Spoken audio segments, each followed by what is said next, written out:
اعوذ باللہ من الشیطان الرجیم بسم اللہ الرحمن الرحیم نحمدہ ونصلی علی رسولہ الکریم اما بعد۔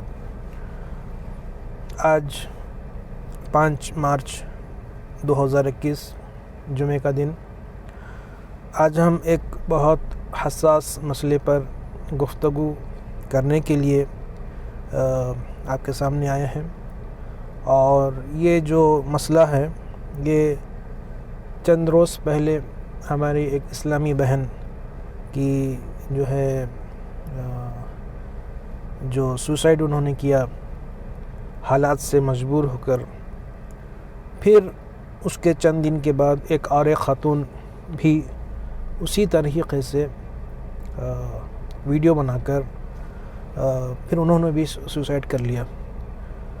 ایک واقعہ احمد آباد کا ہے اور دوسرا واقعہ جو ہے اورنگ آباد کا ہے۔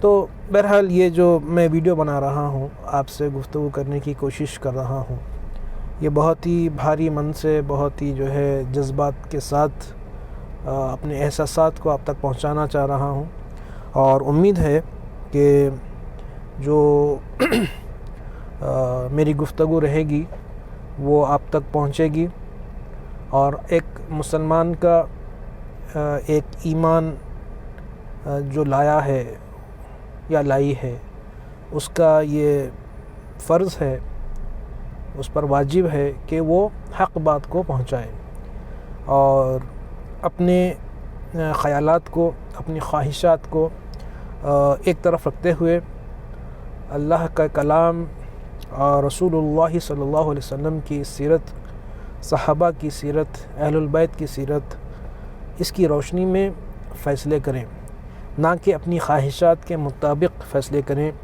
اور نہ ہی اپنی خواہشات کے مطابق کسی کا ساتھ دیں یا کسی کی حمایت کریں۔ تو بہرحال کوشش رہے گی کہ حق گوئی کا مظاہرہ ہو۔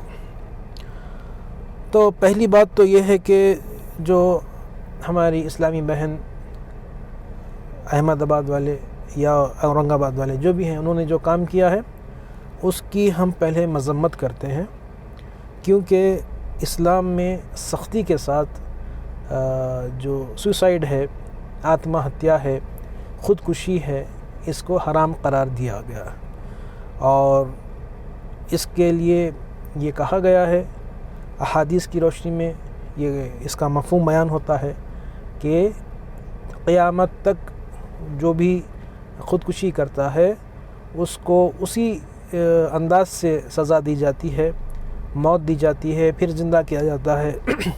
تو جس طریقے سے وہ اپنے آپ کو ہلاک کیا تھا اسی طریقے سے وہ ہلاک ہوتا رہے گا۔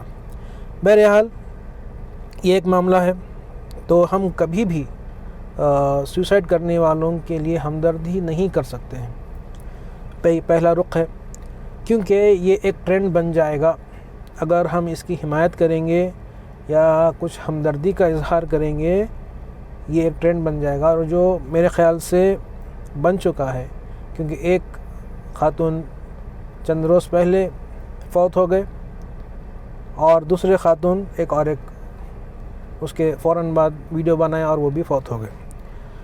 لیکن یہ ایک پہلو ہے، یہ ایک سکہ کا ایک حصہ ہے۔ دوسرے حصے میں ہم یہ سوچیں گے کہ بھئی ہمارے معاشرے میں کیوں یہ چیز ہو رہی ہے، کس طرف کمی رہ گئی، کس طرف ہماری توجہ، عدم توجہ کی وجہ سے، ہماری لاپرواہی کی وجہ سے، کیونکہ اگر ہماری جو امت ہے، یہ بھی احادیث کی روشنی میں کہا گیا کہ امت ایک جسم کی طرح ہے، اور جسم میں کسی بھی جگہ اگر تکلیف ہوتی ہے تو سارا جسم متاثر ہوتا ہے۔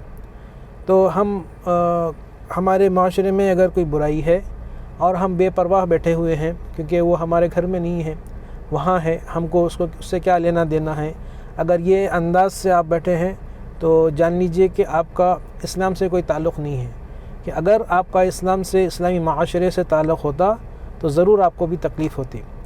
اگر آپ کے اندر کوئی جذبہ نہیں ہے، کوئی یہ چیز نہیں ہے، تو پھر آپ خود سوچئے کہ آپ کا مقام کہاں پر ہے، اسلامی معاشرے میں ہے، مسلمانوں میں آپ کا شمار ہے، یا پھر کسی اور قوم میں آپ کا شمار ہے. یہ سوچنے کی ضرورت ہے.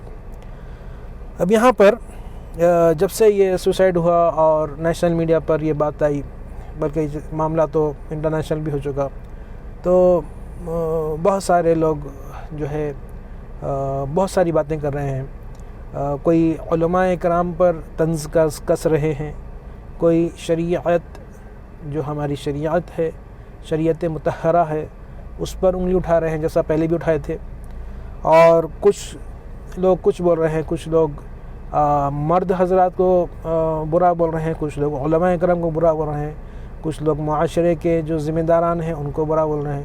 بہرحال جس کو جیسا سمجھ میں آ رہا ہے اپنی بھڑاس نکال رہے ہیں. ایسی بات نہیں ہے. آپ کو حق گوئی کا ہمیشہ مظاہرہ کرنا ہوگا. تو آپ ہمیشہ پرابلم اینڈ پر کھڑے نہ ہوں، بلکہ سولوشن اینڈ پر آ جائیں. ایسے مقام پر آ جائیں جہاں سے کچھ راستہ نکل سکے، کچھ جو ہے آپ کے بات ایسی بات کریں کہ کچھ بات مشکل سلجھ سکے. مشکل سلجھنے کے بجائے اور الجھا دے رہے ہیں، کنفیوژن پیدا کر رہے ہیں، بلکہ جو ہے لوگوں کو ڈیوائیڈ کر رہے ہیں، تفرقہ ڈال رہے ہیں، فرقے پیدا کر رہے ہیں. یہ مناسب نہیں ہے. تو ہمیشہ یاد رکھیے، کوئی بھی مسئلہ ہو، کوئی بھی پرابلم ہو، کوئی بھی ایشو ہو، تو ہمیشہ سولوشن اینڈ پر کھڑے ہونا ہے. پرابلم اینڈ پر جا کر اپنے آپ کو ہرڈل بنانا نہیں ہے. ہرڈلز کو نکالنے کی کوشش کرنا ہے. تو میں کچھ باتیں آپ سے کہوں گا پوائنٹ وائز، جس سے ہو سکتا ہے کہ کسی کو سمجھ میں آ جائے بات. ہم پر تو صرف ہم پہنچاتے ہیں، ہمارا کام ہی پہنچانا ہے، اور ہدایت دینا ہمارا کام نہیں ہے. ہدایت دینا اللہ کا کام ہے. اللہ سے دعا ہے کہ اللہ مجھے بھی ہدایت دے، آپ کو بھی ہدایت دے، سب کو ہدایت دے، اور ہماری امت پر رحم کرم فرمائے. ہماری امت مسلمہ کی حفاظت فرمائے تمام فتنوں سے. تو سب سے پہلا پوائنٹ یہ ہے کہ آپ اپنے آپ کو قرآن سے جوڑیں.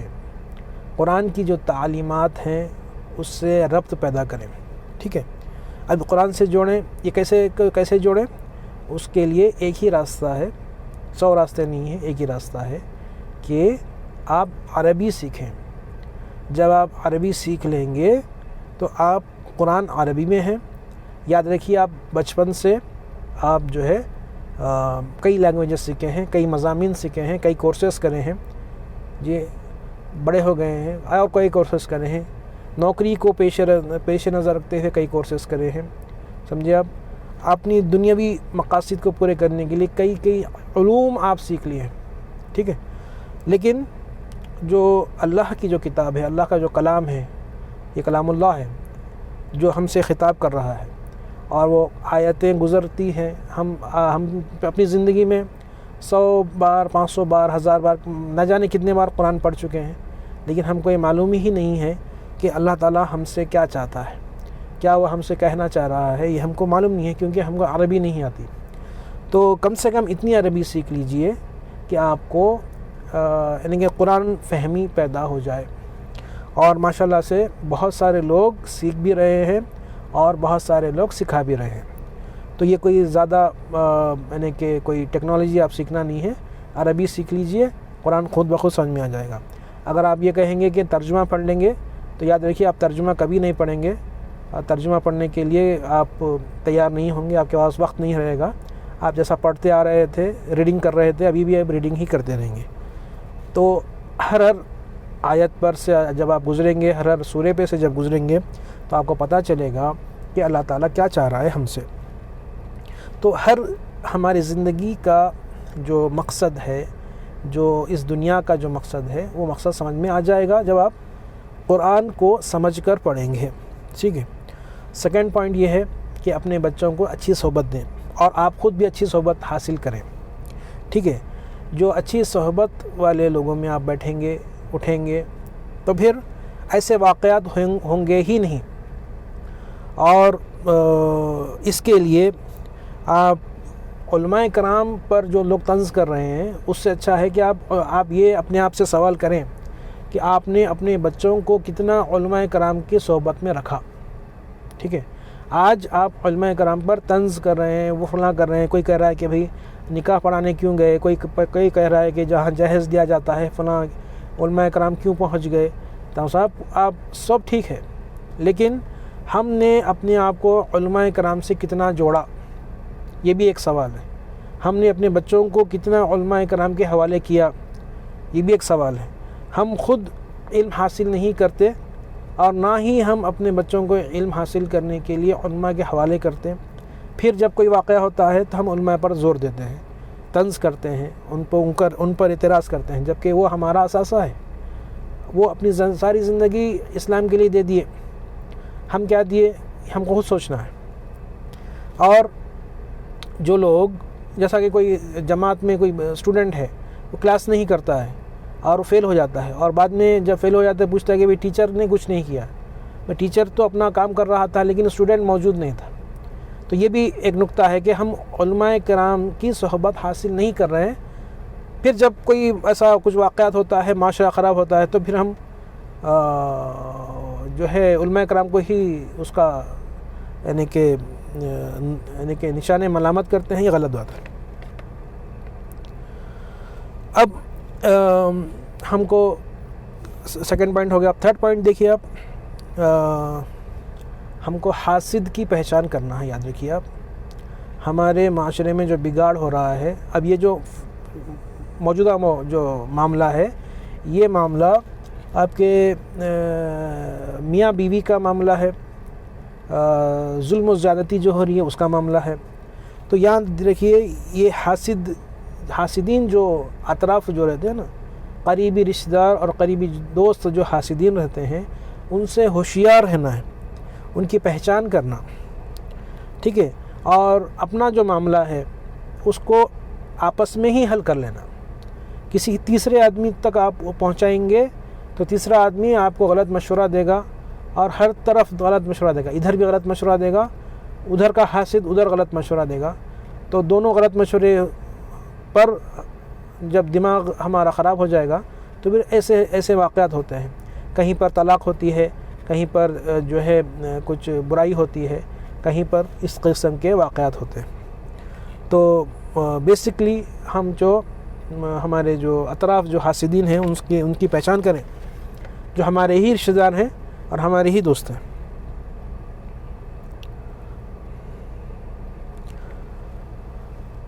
اب تیسری چیز یہ ہے، اصلاح کرے اپنی، اور اپنے تمام معاشرے، کیونکہ ہم سے معاشرہ ہے، ہم سے سب معاشرہ ہم سے بھی ہے، ہم بھی اس کا حصہ ہیں. اور جب ہم حصہ ہیں تو ہم کوشش کریں، دعا کریں، کم سے کم دعا کریں. تنقیدیں کرنے سے اچھا ہے کہ آپ دعا کریں، اللہ سے دعا کریں اور جو ہے اصلاح کی کوشش کریں. اب جو اصل موضوع پر اب آتا ہوں میں، کہ جو ظلم ہو رہا، زیادتی ہو رہی عورتوں پر، بچیوں پر، جو آدمیوں کی طرف سے، یقیناً یہ ایک مذمت کرنے والی چیز ہے. کہ الرجال قوامون علی النساء کا مطلب یہ نہیں ہے کہ آدمی کوئی حکمراں ہیں، بلکہ عورتوں کے وہ کسٹوڈین ہیں، وہ کیئر ٹیکر ہیں اور جو ہے سربراہ ہیں، اس نیت سے کہ وہ ذمہ داری لیتے ہیں. تو یہاں پر جو ہے ظلم کرنا بالکل 1% بھی صحیح نہیں ہے. اس کے علاوہ یہ حقوق العباد کا معاملہ ہے، اور یہاں پر ہمارا جو اسلام ہے، اسلام اتنا پاکیزہ مطہر مذہب ہے کہ اس مذہب میں جو بھی اس کی بنیاد ہے وہ تقوی پر بنیاد ہے. ٹھیک ہے، تقوی پر بنیاد ہے. کیونکہ دیکھیے، آپ ایک مثال دیتا ہوں، میں 2 مثالیں دیتا ہوں. کہ فار ایگزامپل آپ نماز پڑھ رہے ہیں، نماز میں آپ کو یہ خیال آیا کہ آپ کا وضو چلا گیا. ٹھیک ہے، اب وہاں پہ تو کوئی نہیں دیکھ رہا ہے آپ کو کہ وضو آیا گیا کیا ہوا، لیکن آپ کیا کریں گے؟ آپ تازہ وضو کریں گے اور نماز دہرائیں گے. ایسا ہی کریں گے نا. یہ کیوں آپ یہ کام کریں؟ آپ دوبارہ جا کر وضو کیوں کیے؟ دوبارہ آپ نماز پھر کیوں پڑھے؟ کیونکہ آپ کو معلوم ہے کہ آپ کا اللہ آپ کو دیکھ رہا ہے. ایسے ہی بغیر وضو کے نماز پڑھ لیں گے تو آپ کی نماز نہیں ہوگی، یہ آپ جانتے ہیں. ٹھیک اسی طریقے سے جب روزہ رہتے ہیں ہم، چھوٹا بچہ ہمارے پاس بھی جو ہے کسی خالی کمرے میں جا کر کچھ نہیں کھاتا ہے، صبح سے شام تک بھوکا بھی رہتا ہے، پیاسا بھی رہتا ہے۔ اب یہاں پر یہ بھوکے اور پیاسے رہنے کے پیچھے کون سی طاقت کام کر رہی ہے؟ کیا ہمارے پیچھے کوئی پولیس ہے؟ کیا کوئی جج ہے؟ کیا کوئی جو ہے یعنی کہ کوئی لوگ ہمارے کو گھیرے ہوئے ہیں کہ ہم سے وضو بھی کرا رہے ہیں، ہم سے جو ہے آپ کے جو ہے روزہ کے تمام چیزیں یعنی کہ کھانے سے ہم بچ رہے ہیں، یا کوئی دوسرے واقعات میں ہم جو ہے اپنے آپ کو بچا رہے ہیں؟ یہ کیوں ہو رہا ہے؟ یہ کیونکہ ہمارے اندر تقویٰ ہے، ہماری بنیاد، ہمارے اعمال کی بنیاد تقوی پہ ہمارا ہر چیز جو ہے انحصار ہر چیز کی۔ تو ٹھیک اسی طریقے سے جب بھی حقوق العباد کا معاملہ آتا ہے وہاں پر بھی ہر انسان یہ سوچتا ہے، یہ ہر انسان کو یہ سوچنا چاہیے، چاہے وہ آدمی ہو، عورت ہو، باپ ہو، ساس ہو، سسر ہو، کوئی بھی قریبی رشتہ دار ہو، کوئی بھی ہو، اگر ہماری وجہ سے ہمارے خاندان میں فتنہ پھیل رہا ہے تو یاد رکھیے اس کی بھی پوچھ ہونے والی ہے، اس کا بھی جو ہے حساب ہونے والا ہے، اس کا بھی جو ہے آپ کو اس کے بارے میں سوال ہوگا، ٹھیک ہے؟ آپ بچ نہیں سکتے ہیں۔ تو جب تقوی پر ہماری بنیاد ہے، یہ اسلام کا دستور ہے، اصول ہے، تو تقوی والوں کو ڈھونڈیے، اور جس کے پاس تقوی نہیں ہے ان کو ترغیب دلائیے، دعوت دلائیے کہ آپ تقوی حاصل کریں، کیونکہ یہ تقوی ہی ہے جو انسان کو انسان بناتا ہے، ورنہ انسان نہیں رہتا ہے۔ صحابہ کرام کے زمانے میں، حضور صلی اللہ علیہ وسلم کے زمانے میں جب جنگ بدر ہوئی، جنگ احد ہوئی، تمام جو ہے لوگ صحابہ کرام میں سے اکثر لوگ جو ہے زیادہ تر لوگ شہید ہوئے، تو ان کی جو بیوائیں تھے ان کو سہارا دینے کے لیے جو صحابہ باقی رہ گئے تھے وہ لوگ آگے بڑھ گئے۔ اب یہاں پر بھی ایسا موقع آ گیا کہ اسلام میں ہمارے معاشرے میں جو ظالم لوگ ہیں وہ ظالم لوگوں کا شکار ہو رہے ہیں خواتین، تو یہ موقع ہے کہ جو شریف اصحاب ہیں، متقی اصحاب ہیں، جس کے اندر اللہ کا ڈر ہے، تقوی ہے، جو ذمہ داری لے سکتے ہیں وہ آگے بڑھیں اور ذمہ داری لیں، اور اتنی ذمہ داری لیں کہ معاشرے میں خواتین کی قلت ہو جائے، ٹھیک ہے؟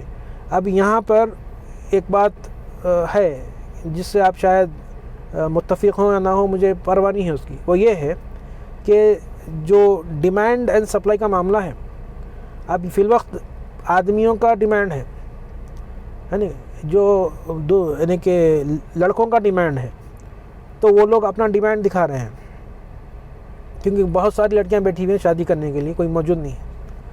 اب ایسا ہو جانا جب متقین سامنے آ جائیں گے اور وہ ذمہ داری لے لیں گے جس طریقے سے صحابہ ذمہ داری لیے تھے، تو کیا ہو جائے گا؟ کیا ہونا چاہیے کہ خواتین اور لڑکیوں کی اسکیرسٹی ہو جانا، قلت ہو جانا، ظالم لوگ ڈھونڈنا کہ کوئی مل جائے کہ جس سے وہ شادی کریں، لیکن لڑکیاں ملنا نہیں ان کو، اسی وقت ان کی کمر ٹوٹے گی اور ان کا گھمنڈ جائے گا اور وہ صحیح ہوں گے، ایسی ہماری ایک خیال ہے، کیونکہ ظالم کے ہاتھوں میں مرنے سے اچھا ہے کہ کسی متقی کے پاس رہیں، اور یہی جو ہے صحابہ کی زندگی سے اور جو ہے آپ کے اسلامی فلسفوں سے، کلچر سے ہم کو سیکھ ملتی ہے۔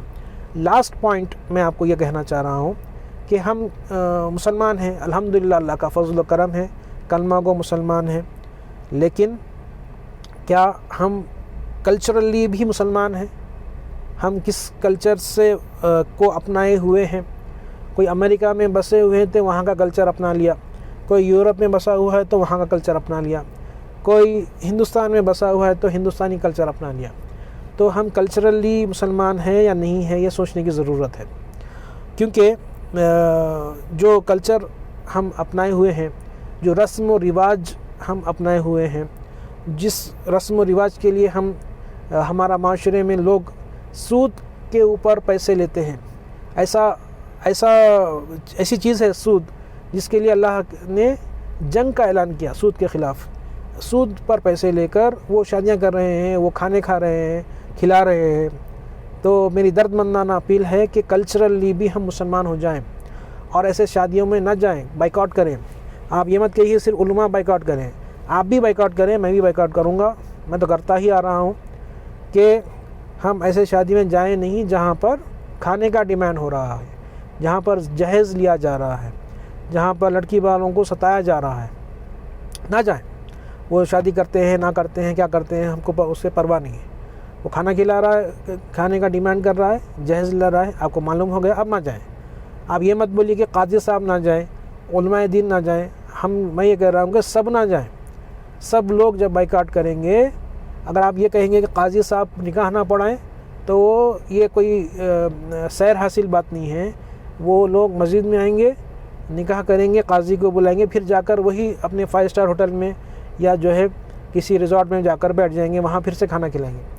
تو یاد رکھیے سب لوگ بائیکاٹ کرنا ہے ایسے شادیوں کا، ایسے رسم و رواج کا. یہ غیروں کا رسم و رواج ہے جو شادیوں سے پہلے ہوتا ہے، شادی کے دوران ہوتا ہے، شادیوں کے بعد ہوتا ہے. اس میں آدمی کی کمر ٹوٹ جاتی ہے. اور اس کے علاوہ خواتین سے، آدمیوں سے تو میری گزارش ہے کہ آپ انسان بنیں اور انسانیت سے پیش آئیں. خواتین سے گزارش ہے کہ جو بھی جہاں پر بھی عورت پہ ظلم ہو رہا ہے، آپ یہ نہ دیکھیں کہ یہ بہن ہے یا بھاوج ہے. آپ یہ نہ دیکھیں کہ یہ بیٹی ہے یا بہو ہے. آپ یہ نہ دیکھیں کہ یہ جو ہے آپ کے بھابھی ہے یا کوئی اور ہے، جیٹھانی ہے، فلاں ہے، ادھر والی ہے یا ادھر والی ہے، کدھر والی ہے. یہ مت دیکھیں. آپ یہ دیکھیں کہ یہ خاتون ہے اور خاتون کا ساتھ خاتون دیں گے، خواتین میں اتحاد آ جائے گا تو پھر یہ معاملہ تھوڑا آسان ہو جائے گا. اسی گفتگو کے ساتھ میں دعا کرتا ہوں کہ اللہ تعالیٰ مجھے، آپ کو، سب کو توفیق عطا فرمائے. اگر میرے بولنے میں کچھ غلطی ہو جائے تو اللہ تعالیٰ مجھے معاف کرے.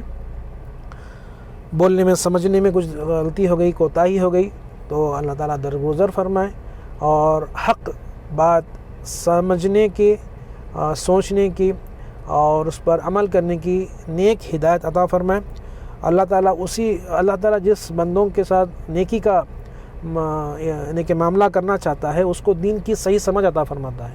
تو اللہ تعالیٰ ہم کو ان زمروں میں شامل کرے جہاں پر دین کی صحیح سمجھ ہم کو جو ہے ملے، اور اللہ تعالیٰ کے نیک بندوں میں ہمارا شمار ہو، اور حقوق اللہ اور حقوق العباد میں دونوں میں ہم جو ہے احتیاط برتیں اور کسی کا حق تلفی نہ ہو. اس دعا کے ساتھ، اسی جو ہے پیغام کے ساتھ میں رخصت چاہتا ہوں. وما علینا الا البلاغ. وصلی اللہ علی النبی الامی وآلہ صلی اللہ علیہ وسلم تسلیما کثیرا کثیرا. ربنا تقبل منا انك انت السميع العليم وتب علينا انك انت التواب الرحيم برحمتك يا ارحم الراحمين والحمد لله رب العالمين.